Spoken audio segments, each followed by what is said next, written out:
Dominique, c'est à vous. Merci beaucoup. Je pense que tout le monde est content ici. Enfin, en tout cas, tous ceux avec lesquels j'ai discuté. C'était plutôt sur la matinée, puisque là, on n'a pas encore beaucoup discuté entre nous. Mais trouver cette journée particulièrement intéressante. Et donc ça, je m'en félicite. Et je pense que ça fait tout à fait partie de ce qu'on souhaite faire dans l'association Météo et Climat. Donc justement, faire passer de l'information et surtout lorsque on travaille justement sur les frontières entre notre domaine et puis un autre domaine, donc aujourd'hui celui de la santé. Il y a manifestement d'ailleurs le mot du jour qui est très clair, c'est les co-bénéfices. Ça a été répété à peu près toute la journée. Et puis je voudrais surtout maintenant remercier tous ceux qui nous ont permis justement de faire cette journée.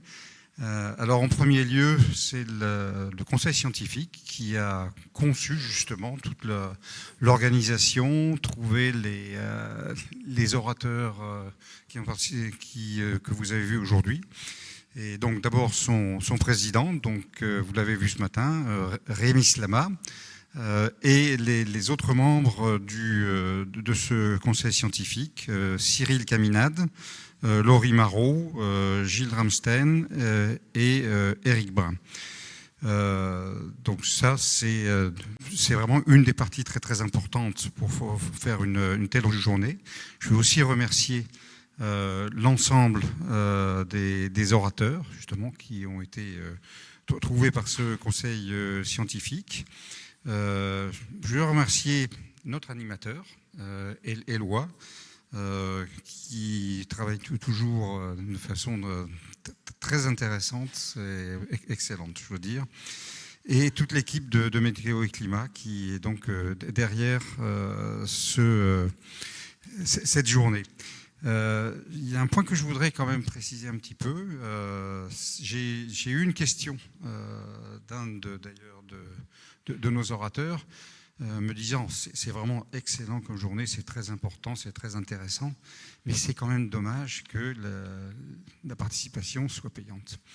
Et je veux quand même essayer de rappeler que organiser une telle manifestation, et en fait, il faut avoir beaucoup de moyens financiers pour pouvoir le faire. Ça coûte très cher. Puis il faut louer une salle, il faut mettre en place des équipements techniques. Il faut avoir des gens qui se chargent de toute la préparation, de contacter toutes les personnes que ça peut intéresser ou autres. Donc ce n'est pas du tout quelque chose qu'on peut faire, je dirais, à la légère. Et c'est la raison pour laquelle je vais remercier maintenant nos partenaires, c'est-à-dire ceux qui ont permis de financer cette journée, donc qui ont un rôle particulièrement important pour que nous puissions faire ce genre d'événement. Alors, on a eu tout d'abord le haut parrainage du ministère de la Transition écologique, de la biodiversité et des négociations internationales sur le climat et la nature. J'y ai travaillé, mais à l'époque, le titre était un petit peu plus court, heureusement. Ensuite, les partenaires officiels, c'est-à-dire ceux qui, en gros, ont soutenu le plus. La Caisse nationale de l'assurance maladie, GSK France et Météo France. Il y en avait aussi d'autres partenaires, le groupe Vive et l'Institut pour la recherche en santé publique, l'IRESP. On a eu des partenaires dans le domaine des médias, Hospimédia, infirmier.com, le quotidien du médecin et le quotidien du pharmacien. Et on a eu des partenaires, l'Institut de la recherche et documentation en économie de la santé, l'IRDES, l'Office for Climate Education, OCE, la Société francophone de santé et environnement, SFSE, et la Société francophone de santé publique, SFSP. Voilà, donc j'ai terminé sur ma liste de remerciements à tout le monde et je vous demande d'applaudir pour tous ceux qui ont permis que ça se produise. Et je vous souhaite à tous un bon retour chez vous. Merci Dominique, merci à vous, merci à toute l'équipe, effectivement. Merci Morgane d'avoir piloté cet événement avec toute ton équipe.